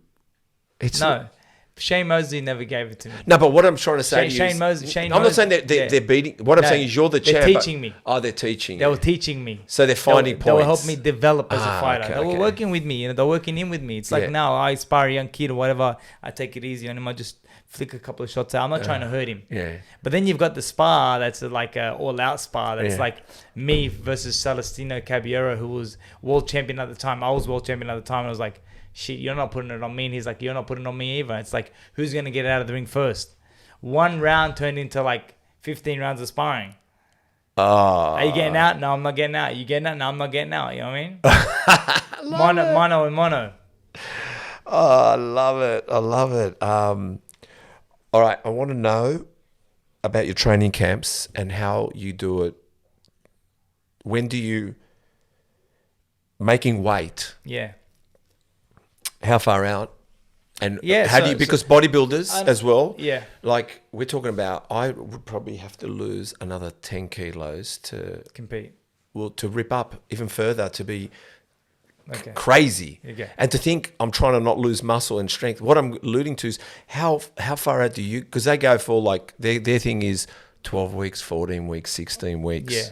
So basically, most times fighters will go into 10-week camps. Mm-hmm. And for me, during the course of my boxing career, I was a very disciplined fighter, so I never really put on stacks of weight. I was always like, between 6 to 7 kilos of striking range. And I would always just gradually bring it down. And I never turned up to a weighing where I was overweight. I was always, in the big fights I'm talking about. There was little fights that I was overweight here and there, but you work out to deal with them. But there was the fights where something really meant a lot in that fight. Yeah, we mattered. I never came in overweight. I was always really professional and made sure that I turned up on weight. Maybe sometimes you're 100 grams out or, 50 grams out and you got to drop your DAX or whatever. And I've done that like once, but no big deal. What happens after the weigh-in to the ring? There's a change. What's the change now? What happens from the weigh-in to the ring? In the ring is you either win or you lose the fight. Because if you go crazy trying to put stacks amount of weight on, you don't need the right food. For me, I've been on this program for 10 weeks. So what I try to do is carry on that same program. Make the weight, but still carry on eating the same type of food because you don't want to upset your tummy. Yeah. You want to perform at an optimal, Billy Dib. Yeah. So you got to eat right, keep drinking the right stuff, and then once the fight's over, that's when you get sick because you end up having pizza and burgers. Well, that's when you guys are drinking. Well, you don't drink anyway, but I'm just saying like that go on in the dressing room. Do you, how many times have you gone in the ring with injury? And how do you hide it? Once. Once, yeah? Yeah. I went in the ring with a broken metacarpal in my left hand and a broken rib. So, all right, let's talk about, I'm not sure if this is, I'm not trying to find controversy. How do you feel about this Tyson fight with, have they cancelled it now? No, that's just an exhibition. That's not a real fight. So you don't really care about it? It's just a money grab. So you don't care about that stuff? Not at all. Is it good for the sport? It's going to bring eyes to the sport of boxing, but for the wrong reasons. But hey, it is what it is. It's just a money grab. Okay, and I'm Greek. What about Kambosos? How are you feeling about Kambosos? Look, man, you got to give credit where credit is due, and George has had a phenomenal career, man. Yeah, he's done some great things. He beat Teofimo Lopez. What a fight, huh? That was a fight. That was a great fight, man. He turned up, he did the job, man, and you got to give credit where credit is due. And even though there's some things that I don't like about George, but as a fighter, you got to give him his credit, man. He's a warrior. He trains hard. He leaves no stone unturned. And you know what? In the fights that he has lost to Devin Haney, you know what I mean? And Devin Haney's a class operator. He's up against Vasily Lomachenko next. Yeah. How's that fight? That's going to be a very difficult fight. Obviously... A good fight? Look, I would hope so. But do you like the fight? It's a very difficult fight. But when I say difficult for Kambosos. Yes. But is it a good fight that you're watching him in? Like you're happy to see these warriors go at each other? Yes. But I don't see how he's going to be very competitive in that fight. Vasily's just another animal, man. But credit to George Kambosos, credit to his team for taking the opportunity. And you know what? Fuck it, man. I want to see him win. Why not, man? Yeah. Let him win, brother. Let him win. The more titles we have in Australia, the better for us. I think so. I think, look, we don't, and look, and I'm not, and we can't have one champion in the world. The thing about George that I like, man, is that he's a family man. He's a father, and he's doing this for his kids. Yeah, he is. And I don't knock that. He is. I don't knock that. Listen, he's brash, he's cocky, he's a little bit arrogant, but that works for him. Oh, well, I've met him in real life. He's very nice. He talks nicely. Look, I'm going to tell you something. He's taking a photo with me. There was some time where he and I sort of got on good terms for a while. And we shared some conversations and I thought, this guy's a nice guy. And that's what I try to remember him for. I don't try to remember him for what he's doing after that. You know what I mean? Look, when George beat Teofimo, I was ranked number 7 in the world in the lightweight division, and I was telling George, man, let's do this all-Australian fight for all the championships. And like he basically flagged me. You know what I mean? But that's all right. Because you guys are the same weight division. Yeah, at the time we were, At the but that's time. okay. That's okay. It's like at the end of the day, and I messaged him when I was sick with cancer, just saying, look, George, man, boxing is a business, and you know, I was just trying to get some money for my family. That's all I was trying to do, man. And But why you know, not? No hard feelings. You know, and I actually said to him, look, man, if I've wronged you, forgive me, and if you've wronged me, I forgive you, man. But he never responded back, but that's okay. That's okay, man, because. And I don't knock him. You know what I mean, at the end of the day, look, man, he's trying to feed his family, and I applaud him for that. No, your Good words are perfect. Good on him. Your man. words are perfect. No, your words are perfect. Let me tell you, anybody that steps into that squared circle is a warrior, and he's a warrior for doing No, it. listen, And he has my respect. listen, man. I don't have to respect him as a person, but as a fighter and as a father, I respect that. But also, man, you are in the business, bro. And the business, unfortunately, your face gets put on the line to feed family, to lead your family. 100%. So at the end of the day, if you're talking money and business, so what? Good on you, Yeah, man. Mate, that's the fights I want to watch. I don't need this exhibition fight, man. Like, I don't want to see this. No. I don't. To be honest, Like I said, it's I don't just want to a- see. it's I just don't a want to money see. grab. I don't want to see you're already fed. I want to see. I mean, of course, a Billy Dib and a George Kambosos showdown would. I mean, it'd rock the place because it would be. You know what it would be like? You want me to tell you what it'd be like? You correct me if I'm wrong.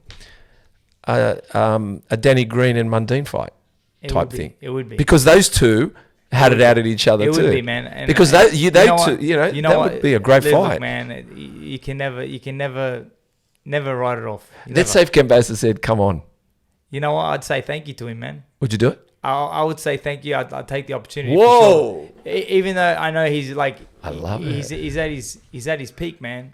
He's fast. He's strong. He's explosive. But the thing is, it would be. I'm gonna cry now, An mate. opportunity to. It would be an opportunity to put it all on the line again, and it would be something that would. Come on, benefit- Kambosos. It would benefit Come my on, family. one It Greek. would benefit my wife and my son. Kambosos, one Greek to another. This brother here, let's do it. Let's do it. Come on, Kambosos. Nah, he's a good Let's guy. no. Who says I'm saying one brother to another brother to a brother in the room? Let's do a brotherhood, man. This is let's put Listen, let's you put know, the Aussie fireworks let me tell you together. something, man.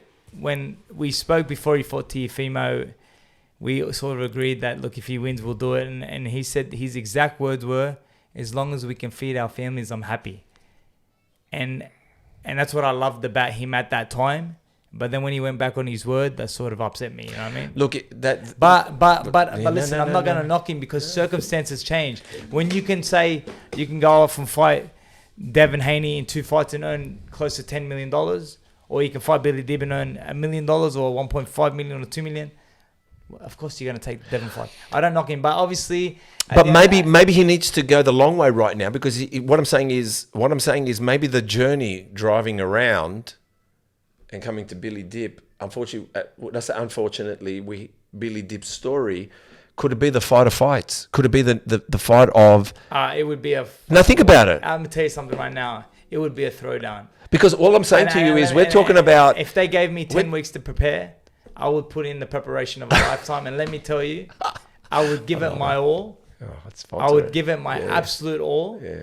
And I'm not going to say that I'd win the fight, and I'm not going to say that I'm going to lose the fight. But I'm going to go in there with the winner's mentality and the killer instinct to try to do everything in my power to win the fight. But knowing in my heart of hearts that this is going to set my family up financially. Thank God we're already in a good position. God looks after us already. But to be able to further set them up, that would be a blessing. We don't stop. We don't stop till we're buried. We don't stop, Right. man. You don't stop. There's no stop. Listen, once you've been given the title of a dad Yeah. and a father, you're forever that father. You're forever trying to be that father to look after your children. And that's the thing. But all I know is, I'm just thinking about it. The Kambosos story, because in Australia, I want to know before we go into this, why when I was watching the Kambosos fight. Hear me out. The Americans were talking better about Kambosos than the Australians speak about Kambosos. You know I was what? listening to Fennick. He was already out by the words of the way Fennick spoke, but the Americans seem to always see the brighter side of anybody. You know why? And their own fighters, You know by why? their own fighters. You know why? Because Australia is built on tall poppy syndrome. We We are. build you up to bring you down. That's as simple as it gets. That's as simple as it gets. All I know is, the tall poppy syndrome. But like I said to you, like I know you said a fighter, like Kambosos, you know yourself and I know you. Like, and I've understood, I know the boxing mentality is all I want. I'll tell you why, because you believe in yourselves. And you come out a winner bleeding. No other sport does that. You are bleeding. You actually look like the loser, but you won. Yeah. You are holding the belt and someone says, did you lose? And you go, no, I won. And they're like, but your face and your body. Yeah. No, I won. Sometimes. What about the other guy? Sometimes the guy that wins is all marked up, and the guy that lost, or the guy that lost looks good. It looks like nothing happened to him. Yeah. So the thing is, but Kambosos had to go to, from the little knowledge I know, had to go to America and start man. the grind. Listen, so he you chased it. He chased it. He chased it. He and I did the same thing, because I did the same thing. Yeah, you did the same thing, but then you're now literally ripped apart by cancer. You know what it did. You know what it done to your body. I mean, you said you prefer to be punched out by Tyson than going through cancer. So I think the Boxing Federation of Australia needs to bring this bout together, the two greats together. Never write it off. Never write it off. Well, you cannot talk about for all fighters. And I'm going to tell you, with rugby league, do you go for the Dogs? I'm assuming. No. Who do you go for? Dragons.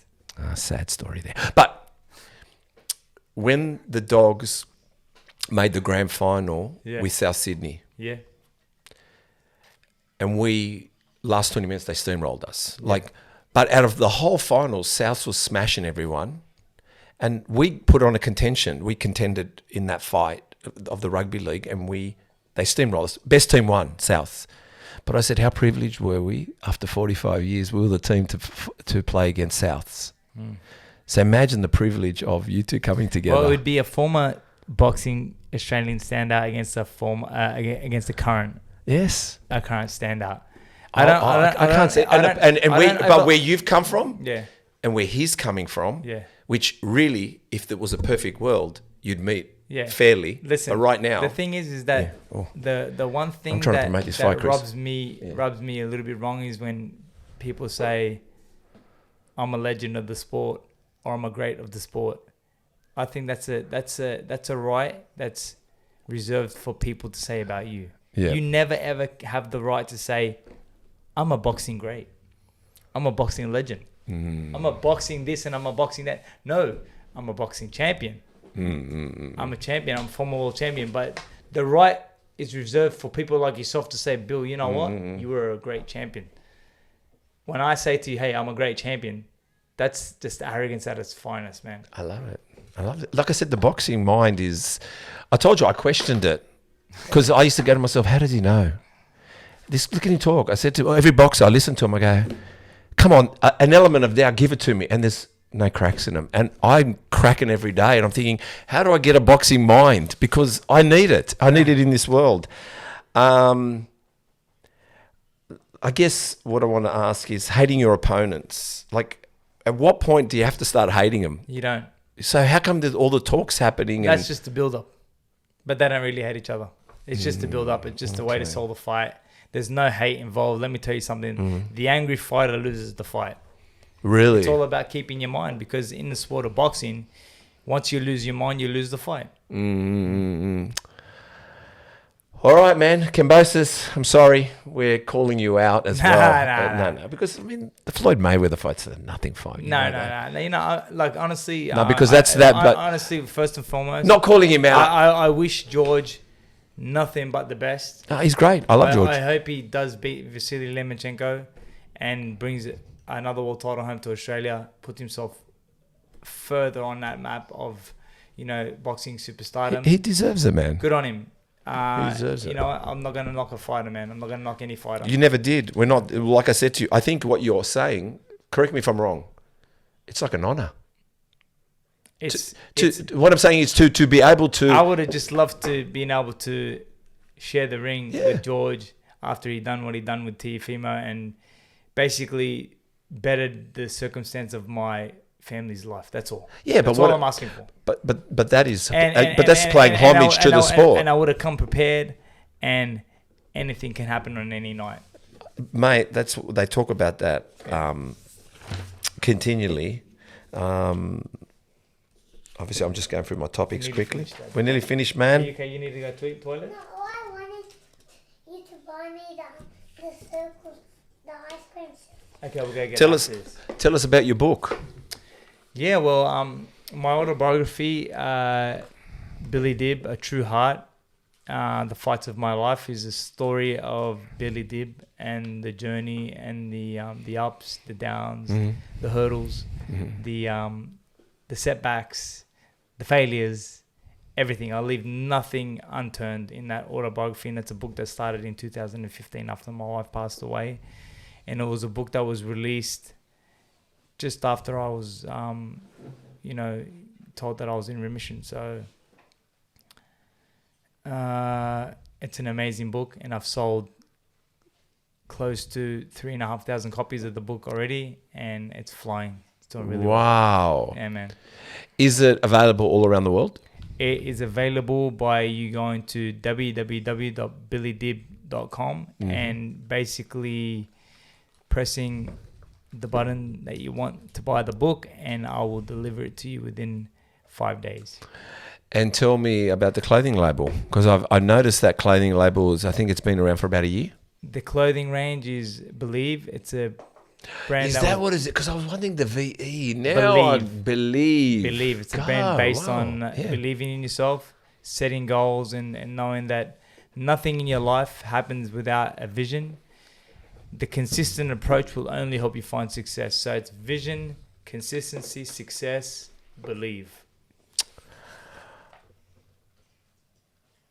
I see also quickly, you're doing some Billy Dib, some training classes, and it's just around boxing. You're incorporating. Are you? Look, I saw a cafe. Yeah. I don't know what this cafe is. What's this cafe? I saw you giving this cafe a rap. No, it's Cafe Lebanon. Yeah. Which is one of my favorite cafes that I attend from time to time. Okay, I was wondering if it was yours.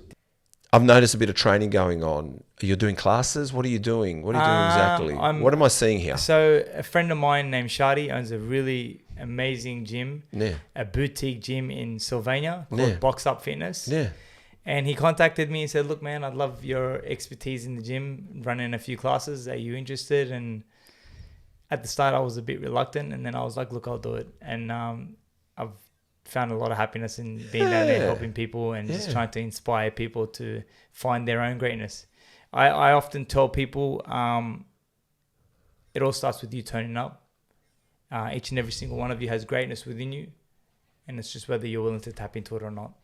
Look, I was telling Chris just now, you got the eye of the tiger, man. Thank you, man. Like, no, honestly, bro, like, far out.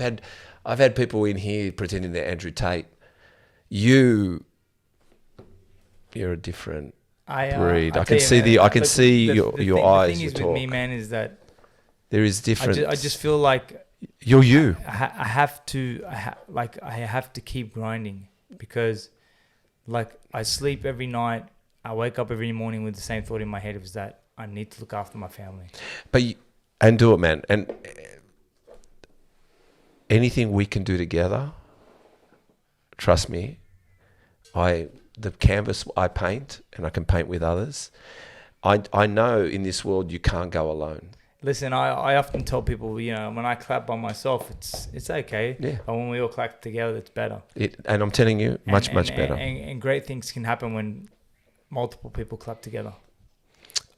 That's what people don't understand. That's when you know, like, you're not alone. You're with the right people. Yeah. And you enjoy that moment together. There's nothing like laughing and smiling with each other on your own. There's nothing. I want to know, because we spoke, believe. Now it makes sense. I'm going like, what's the VE stand for? Believe. I love it. Tell me, same thing, going to your website to get... So anybody who wants to purchase any of the current apparel, and this is one of the new T-shirts that's coming out soon. I love it. That's actually a very good bodybuilding T-shirt, It's, oversize. The brand is Believe, Biooive, Believe. vision, consistency, success, go to the website at www.believe.com and go through the page and purchase whatever it is that you want, and it'll be sent to you immediately. I love the color too, man. Thank you. It's a great bodybuilding top. It's oversized. Bodybuilders love that. Yeah. I can see and even the length on it, everything, man. It's got This one here's a towel material. It's got like a towel material. I can see it. It's a bit of that terry toweling. Yeah. Okay, just quickly, what is one of your favorite bodybuilding exercises at the gym? If you're going back and everything you did, I don't care if it's the deadlift, what is it one when you go, I love when I do that. I love bench pressing, man. You love bench press? Oh my God, I would never have thought that. I'll tell you why, because I just feel like that just shows like, oh man, my strength. You know? Really? And I do like chin-ups and dips, man. Do you know, to have a big back, and I haven't done it, but back in the 90s and late 80s, if you weren't doing chin-ups and dips, you were nothing. Yeah. But I love chin-ups and dips, man. I'm like, yeah, this is you know. But because I'm telling you now, the chin-ups is a big bodybuilding exercise, and gives you big wings, and tapers you out. But I would not have thought bench press, man. Yeah, I don't know why. I just feel like it's a test of your strength. Oh man, I tell you what, I'm more nervous about barbell bench press at the moment than I am of squatting or doing anything else. I don't know why. It is a test. It is a massive test. Stop scrolling. Do you want to score yourself $250 worth of Papa Macros meals? Now's your chance. Go to 3og.shop or Go to Papa Macros and use the code MuscleTalks at checkout. go get it now. We're going to go over the body. You're going to help us train the body now. You ready? Even if you don't know it, doesn't really matter. Okay. All right? But what you may think, someone may help, maybe through boxing as well.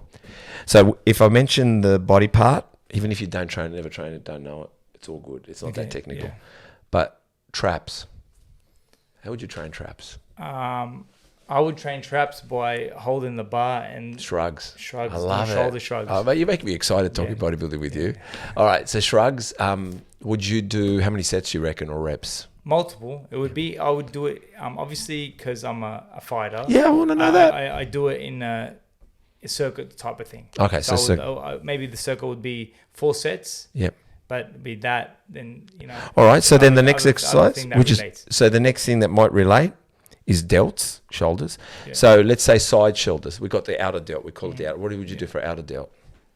I would say there's a few things you could do, like arm raises, and flies, stuff like that. flies, you know what I mean? Dumbbell work, you know. That's rear delts. Yep. Yeah, all that stuff. Yep. You know what I mean? What about front delts? Do you have to work the front delt because you're boxing? Yeah, I mean, I would say that would be, you know, you could do push-ups as well. Close hand push-ups. Yeah, push-ups would work with that as well. What is it about you guys and doing 1 million push-ups? I don't know. It's part of the journey, man. And skipping, yes, I love skipping, man. It's probably the best cardio exercise anyone can ever ask for. Yeah, it is. It's good. Skipping, if you want to shed. Yeah, weight. It's good. It's a good way. Skipping's the best one. Yeah. So circuit, we're saying about 4 times rounds, maybe 10 to 20 of each. That's front, back, rear. All right, back. I'm thinking chin-ups. Chin-ups is always going to be the one, man. How many chin-ups can you do? Comfortably. I could do probably 12 nice chin-ups. You know what I mean? Like with good technique. Then it starts to get a bit sloppy. How much did it shock you after cancer, your strength, to come and bring it back? Did it I was from zero. Zero, man. From hero where I was to zero. Yeah. And the doctors told me, they said, if you didn't come in as fit as you were, it might have been a different story. 100%, man. Yeah. And you was it strange for you? You must have questioned a lot of things. 100%. I know, man. Chin-ups, back, chest. So how many would you do? Like 3 sets of 10, 3 sets? Nah. So right now, yesterday I did them. Day before yesterday I did them. I did 40 kilos, which is not a lot. The bar, plus including the bar, 20 kilo bar, 20 kilo bar, plus plus 10 kilo plates on both sides. I started off with 10, and then we added on a bit of weight, and then I did another 10, then we added a bit of weight, another 10, then a little bit more, and then another 10. So bro, me and you are the same, don't worry. 4 sets. You're up there with the bodybuilders. What about biceps? Guns. Biceps, I would say definitely Dumbbell curls or hammer curls. ones. Hammers. They look like- do the hammer or the dumbbell curls. Yeah. How many sets? Again, I do everything sets of 4s. Okay. So 10, 10, 10, 10. Nice, But nice. it's in a circuit. Yeah. I'm with you, man. Yep. Man, you're a good personal trainer. Tricep. Do you mean like? Yeah. So there's again pull downs, but even close grip push-ups does your triceps. Yeah, you know yeah, that. But even like using the cable? and doing like that. Dumbbell. Yeah. Bend over like Yeah, this. yeah, from behind. Like, so you lean over the bench. Lean over. Yeah. How many so- sets and reps there? Again, 10. 10. Yeah. Okay. 10, No, 4 I'm going. sets of 10. Only because Chris will break it up. I know you don't, but I'm just going to say the word I don't really do. But forearms, you wouldn't be training forearms. Forearms we do. What do you We do? actually do with forearms. Tell So me. I'll tell you how we build our forearms. How? We actually put a weight Yep. with a string. I'm glad I asked the question. And we use the thing and we turn it. Strong forearms is because you got to catch the shots. Catch the shots. Come back. Look at that. Catch the elbows. You know what I you know where I train? I don't know. I train at Hardcore. Okay, hardcore gym, yeah. I've been training for Hardcore now 6 years. Nice. I love it. That's good. It's a good gym, man. Great gym. Love it. The boys there. They got their boxing set up upstairs. Yeah. I go upstairs. I don't know if I should give it away, but I'll just tell you something about me. I don't do any boxing and I don't do any martial arts. My son, at the moment, he's very good at BJJ. Wow. And he has to fight, my son, but he wants to fight under conditions. Yeah. Like meaning the mat in a ring. Yeah. He's not here to disturb anyone. Yeah. Right. But I can see it in him. But for me, I learned one thing I know, and I learned this from Bruce Lee. I fear the man that knows, has practiced one punch 100 times, then 100 punches one time. So me, I've mastered for years, jab, hit. That's all I do. And I practice that. Forgive me out there, but I practice the jaw. Just the 1-2. I'm just bang. And I've learned to find it in my core, my stance. Yeah. And I've got a boxing bag out the back underneath my veranda. Yeah. So if I'm not at Hardcore, every day, bang. And then the one with the elastic and the ball there, Yeah. I can find it anywhere. It doesn't matter where it goes. I can Nice. find it. So- And then the speed ball. Yeah. And that's it. That's it. Beautiful. That's my skill. That's Love all it. I have. Love it. Yeah. Perfect. That's all you need. And I got that from Bruce Lee. So if I was confronted, threatened, You could throw the 1-2. all I know is your jaw's gone. That's it. Because that's all and wherever your jaw's going to walk around, I'm just going to be looking for jaws. That's it. Because 1-2. that's it. 1-2. Because Bruce Lee told me. Abs. Oh my God, abs, boxes and abs. That's all we do. That's all you do. That's all we do. I know. Multiple crunches, man. It's Multiple I could crunches. show you 10 million different sit-ups. You know what I mean? Yeah. Yeah. But it's all crunches. It's all crunches. And endless? Endless. Endless. We know about skipping, man. Quads. What would you train for quads? That's the outer leg up here. Yeah, of course, I know. That would probably come from squats and stuff Squats, like that. yeah. Same Same with the circuit? Yeah, same with the Okay. circuit. Yeah, well, you know, hammies. Because hammies is And also... hamstrings the back. Again, that would be laying down on the bench and doing the leg. Yeah. You're an all-principle guy. Yeah. Of course. Laying leg curls, hamstring curls. I don't think... Because we if you watched our latest podcast, I was talking about hip thrusters with this girl that was on with the glutes. Yeah. Do you train glutes? Do you train your gluteus? Yeah. Is that because I'm thinking boxing? I'd be laying down on the floor. Yes. I would like raise my the back from behind. Yeah, exactly. Oh, yeah. How many times would you do that? Again, in the circuit, whatever the trainer says in the circuit. Would you train calves? Yes. And then I do that by standing on the edge of the stairs and lifting up. Yeah. Again, pushing up. So. Well, I'm going to say tibialis, but I'm assuming that's all part of the calves.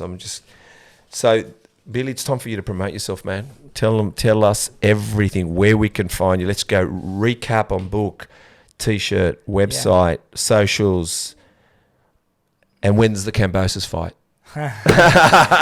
Sorry, maybe not. No. So basically, where you can find me is at Billy Dib on most social media platforms. Yep. You can find me on Twitter, Instagram, Facebook, LinkedIn. And then the other thing is that my webpage is www.believe.com, or even if you look up www.billydib.com, that'll relink you to believe.com, where you can obviously purchase. That's Billy with VE. Believe. Believe. Billy You can with obviously VE. purchase a copy of the autobiography, or you can purchase any of the merchandise that's on there. Both of you. What time does the kids come? Soon. There you go. If that's any better way to finish up. Do you want to say a quick hello on the microphone? Yeah. Just say your name So, here, give me the and whatever you want to say about Dad. I want to hear just say anything. Tell them what your name is. Tell them Hello. What your boxing name is. What's your name? What's your boxing name? What's your boxing name? Lion. Lion. Lion, yeah. Say Leif. Leif. The Lion Dib. Leif the lion. Is it, so your name's Leif? Leif. Okay, and what? Lion. Lion. So of course, well, you know, my daughter Ruby, she was Ruby Tiger. She loved tigers. Yeah, so Ruby Tiger Georges. Leif actually means lion, Lion. in Arabic. So in Arabic, the word Leif means lion. Okay, So and he's of So course his name is Leif the Lion Dib. So he makes me introduce him into the ring all the time. Leif the Lion Dib. Dib. So, one thing about Dad. What are you gonna say about Dad? Dad's the best. Dad the best. I don't sleep with my dad. I don't sleep with my dad. He doesn't sleep. But is Daddy a boxing champion? Yeah. Yeah. Well, you can't sleep with your dad because rest is very Are important. you gonna Rest be- is very are you- important. Listen, most important question. Are you going to be a boxing champion? Are ya? Oh, Do you want to show the boys how you throw a 1-2? go. Here we go. Ready? All right. Yeah. Nice technique. Let's say with Dad. Let's have a look at this next. Nice Chris, the technique. camera's ready? Boxing stance. Elbows in. Hands up high. 1-2. Hands up. 1-2. Left hook. Right hand. Duck under this. Right hand. Ah. God bless you both. God bless you both. Billy, man. Thank you very much, brother. Oh, thank Appreciate you. your time. Thank you so much. Likewise. You're a ledge. Is it on